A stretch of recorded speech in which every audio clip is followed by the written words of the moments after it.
Alright, here I am on the potentially abandoned railroad crossing on Lansing Street in Charlotte, Michigan. Now, this location right here is so far eastern of Michigan, I know from where I live, is because I'm currently in trade school right now, as I discussed in my previous live stream and stuff. Content's going to be delayed. But now, since I'm around this area heading home for the weekend, I decided to stop by and check out this railroad crossing that used to be owned by the Charlotte Southern Railway, that had a mystery dinner train run through here for this entire third mile of stretch of rail that runs all the way through here, all the way to a spur. And then down the road is actually the CN Flint subdivision. Also check out that red rod.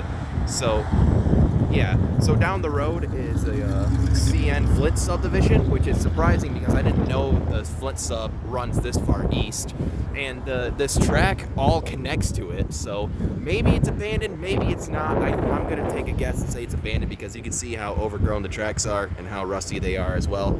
So and also the pair of crossbooks down the line have exempt signs on them, so it is a good chance that this line is abandoned now.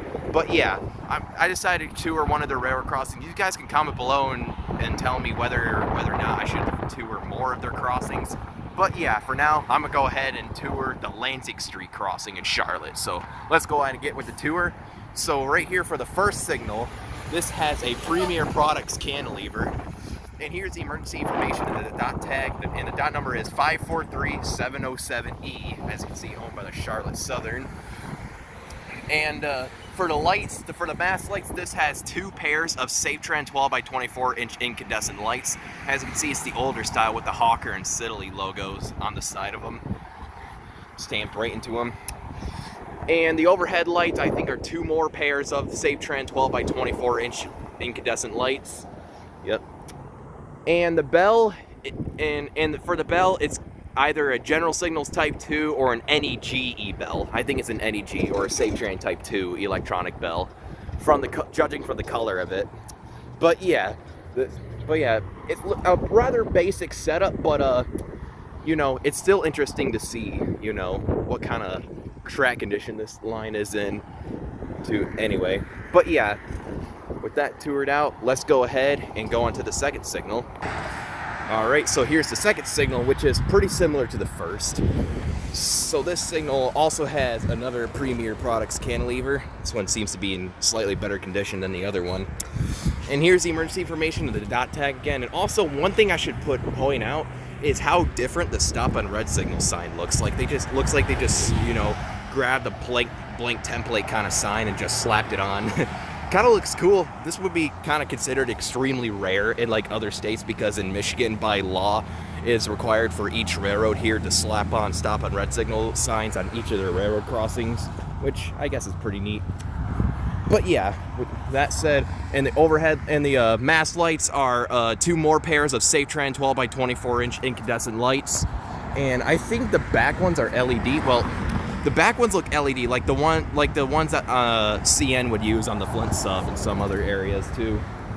But yeah, I don't know. I've never seen this crossing in action. They might be LED, they might be incandescent, but hell, I don't know. And the overhead lights are two more pairs of SafeTrend 12 by 24 inch lights, and and it also has a Premier Products junction box if you look up there. And obviously there's no gate mechanism. I mean, the train must go pretty slow through here, so there's no gate mechanisms at all.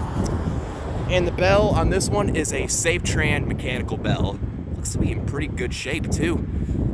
You know, looks like Charlotte and Southern took pretty good care of their signals. Can't even talk. But yeah, that is the railroad crossing for you. Let's go ahead and take a look at the track view.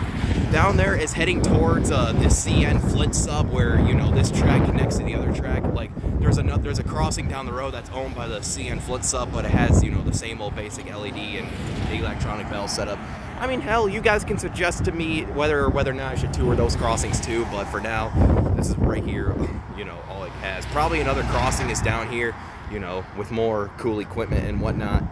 And down there heads all the way to the, you know, the spur, or, you know, the little refinery building that the train sits at. And right there is another spur where I think that's the dinner train itself right there. It's like a 44 tonner or a 65 tonner with a couple of cool coaches, but Unfortunately, it just sits there, you know, gets spray painted on and collecting dust and dirt, you know.